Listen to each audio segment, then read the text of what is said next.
ABC banyak lah.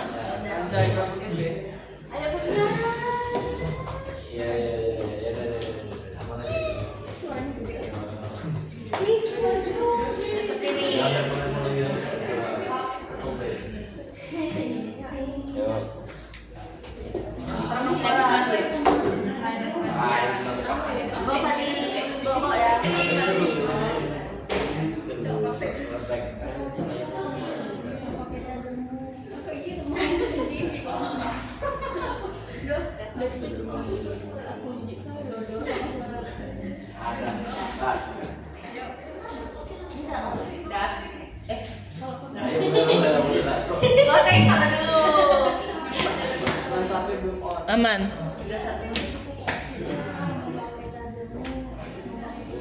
Halo sobat pendengar, balik lagi ke Ngobrol Santai bareng podcast Cihuy. Sore ini kita akan membahas suatu kasus, yaitu kasus HIV atau AIDS di Blora, Jawa Tengah nih teman-teman.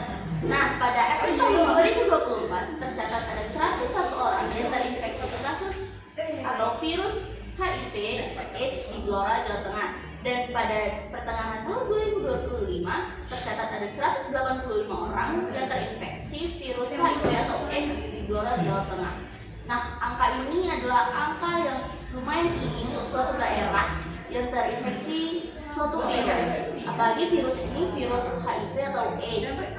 Nah, angka ini juga membuat kita yang harus waspada bahwa penularan virus HIV ini sangat-sangat cepat terjadi. Oke, untuk mengobrol santai kali ini aku ditemani teman-teman yaitu ada Favian sebagai pengamat sosial kita, lalu ada Raisa sebagai dokter, dan ada Slavina sebagai penggiat HIV, lalu ada Ezlin perwakilan dari kalangan remaja kita, lalu yang terakhir ada Benaya sebagai sekolah kita. Halo semuanya. Wah, topik kali ini mungkin agak serius ya. Yang biasanya kita bercanda-bercanda, mungkin kali ini kita bakal membahas topik yang lebih serius. Betul banget nih. Jadi walaupun begitu, topik yang kita bicarain kali ini agak serius.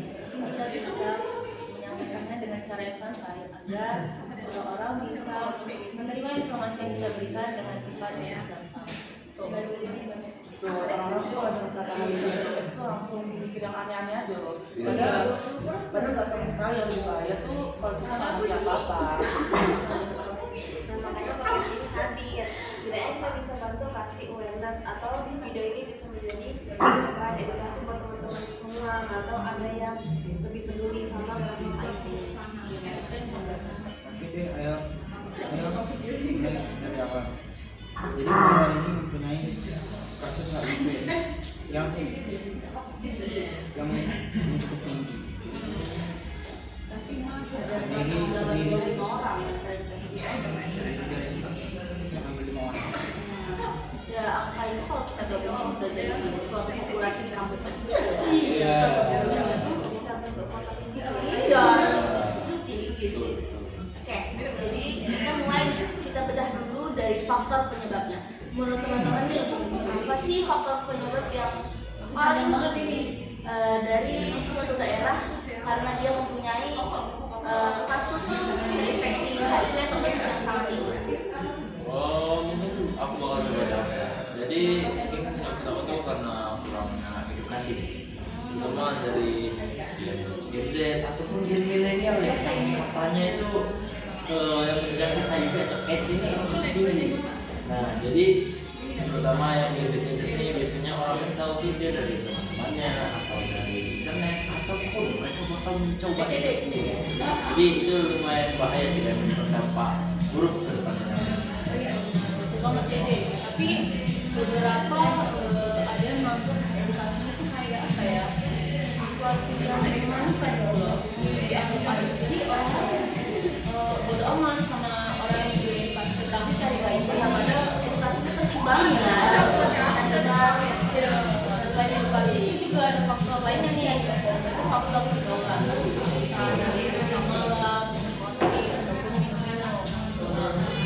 contohnya orang yang minum itu kan ujung-ujungnya kebanyakan konsumsi. Dari situlah terjadinya seks bebas.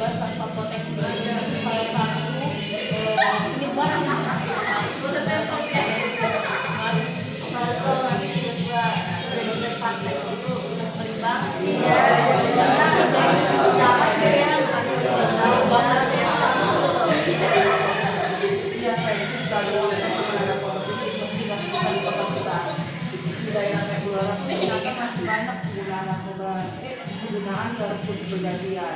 Itu bahaya banget loh, karena sekali datang dan bergantian itu satu, terus langsung bisa masuk ke misalnya. Sebenarnya udah dipakai berulang kali ya.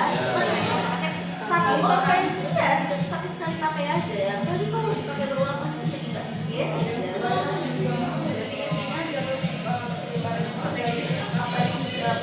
Iya.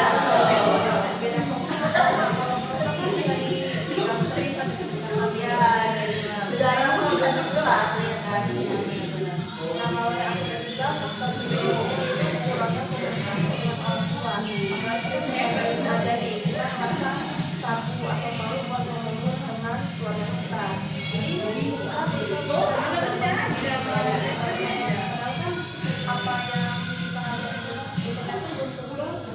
Iya, karena berita itu mentah-mentah. Ya, memang harus edukasinya tuh langsung harus ada pendampingnya ya kan harus tepat sasaran ya. Informasinya akurat. Iya betul. Saya juga kalau misalnya salah Iya betul. salah tangkap. Satu lagi yang penting stigma, karena orang malu ngomongin kasus HIV, padahal kalau dibahas mungkin bisa paham cara persidangan. Kita tuh menyalahi stigma buruk kita ya. Iya. Nah, dari melonjaknya kasus HIV atau AIDS di Blora ini, kira-kira apa sih dampaknya yang terjadi di dalam teman-teman kalian? Kalau aku pribadi sih dari dampak kesehatan, karena dampak kesehatan itu memang ada. Tapi mungkin masih cukup sedikit sih di kalangan medis. Lalu untuk di kalangan medis sendiri pasti mereka menguangkan menanggapi tentang penyakit HIV atau AIDS ini. Terus kalau misalnya ada obatnya untuk menangkal HIV atau AIDS ini, tapi itu pasti membutuhkan biaya yang cukup mahal untuk mencari obat tersebut. Aku juga selain dari kesehatan itu ada dampak sosialnya juga. Biasanya penderita HIV itu dia kecil. Nih ada contoh kasusnya nih, ketika ada seorang siswa yang mengalami HIV, teman-temannya pada menjauhi dia. Kenapa? Karena teman-temannya ini mengira dengan dia berhubungan saja sama penderita HIV bersentuhan itu bisa menular. Padahal nggak segampang itu ya, nggak kayak COVID ya. Iya, berbeda ini kasusnya ya. Dan virusnya ada berbeda. Iya. Nah itu dia, masyarakat cepat salah paham dan bagi virus nggak saja bisa padahal virus tadi bisa hilang loh, padahal nggak sama sekali. Akhirnya jadi depresi, bahkan ada yang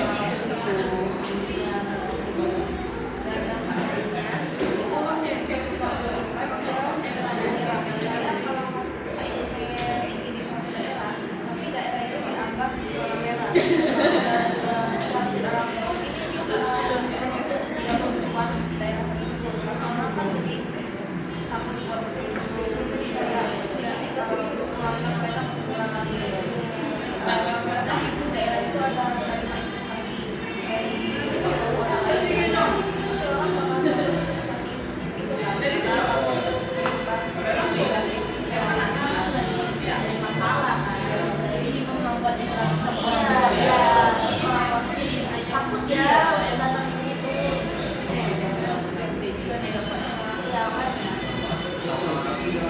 Ada juga dampak psikologis. Kalau ada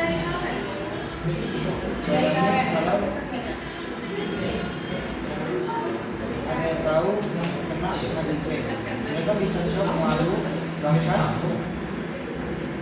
ada yang bikin mereka bisa terkenal.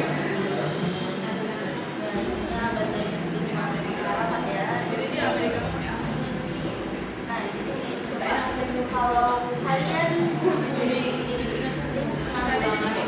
Blora, apa yang akan kalian lakukan terhadap kasus terinfeksi virus HIV yang sedang ini? Itu yang pertama balik lagi ke fokusnya edukasi. Edukasi ini harus ada yang bisa dilakukan di sekolah atau di fakultas. Itu biasanya harus penting sih. sama yang itu yang cukup berpengaruh.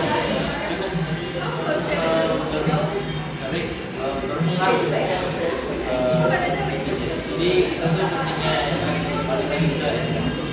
Edukasi itu memang paling penting ya. Iya. Aku setuju banget apa yang dikatakan kalian tadi. Tapi aku cara kita menyampaikan informasi ini berdasarkan edukasi ini juga sama cara yang kreatif sih. Nah, seperti yang kita tahu, anak muda zaman sekarang kan banyak mereka suka TikTok, Instagram, Twitter, dan yang lainnya. Nah, jadi jangan jangan hanya lewat sebagian format baru. Karena kalau mungkin kalian menarik. Biasanya kalau dari segi format itu bisa buat gitu. Biar ini berasa kebiasaan sehingga dari konten tidak edukasinya di sana. Edukasinya kita harus kasih cara yang kreatif. Ya, kalau yang bosen ya.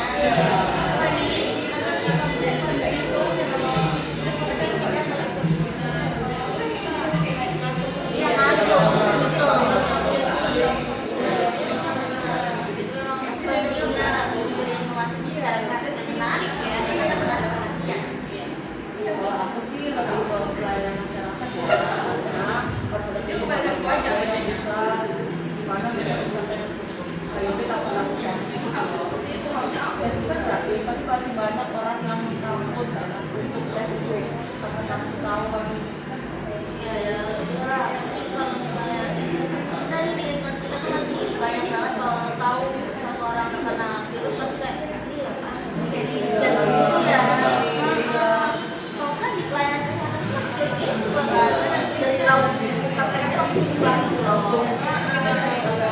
Iya ya. Ya walaupun itu emang dari anak-anak sendiri ya, kan mereka juga butuh penanggulangan ya. Karena respon orang-orang sih jadi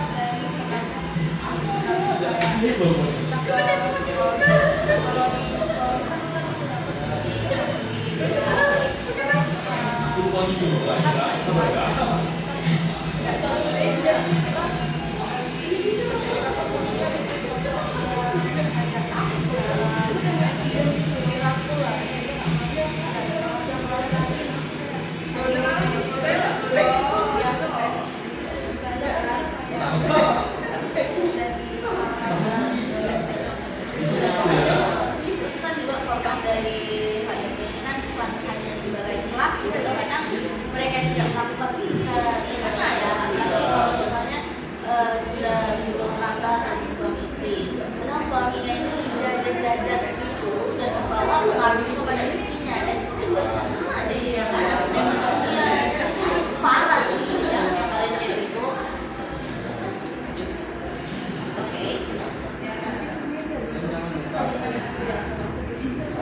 Oke.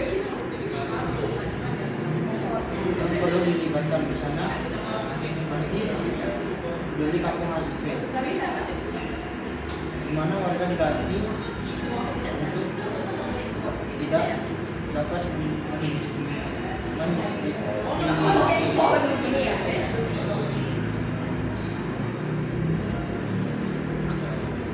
sekitar bisa, jadi lingkungan sekitar bisa jadi tempat di mana buat pernikahan. Jadi ibaratnya mereka atau supaya lingkungan mereka sama itu ya. Iya, terus juga lebih gampang penanggulangannya. Ya.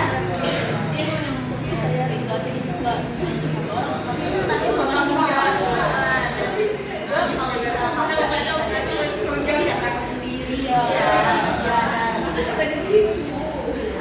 Kalau kita ngobrol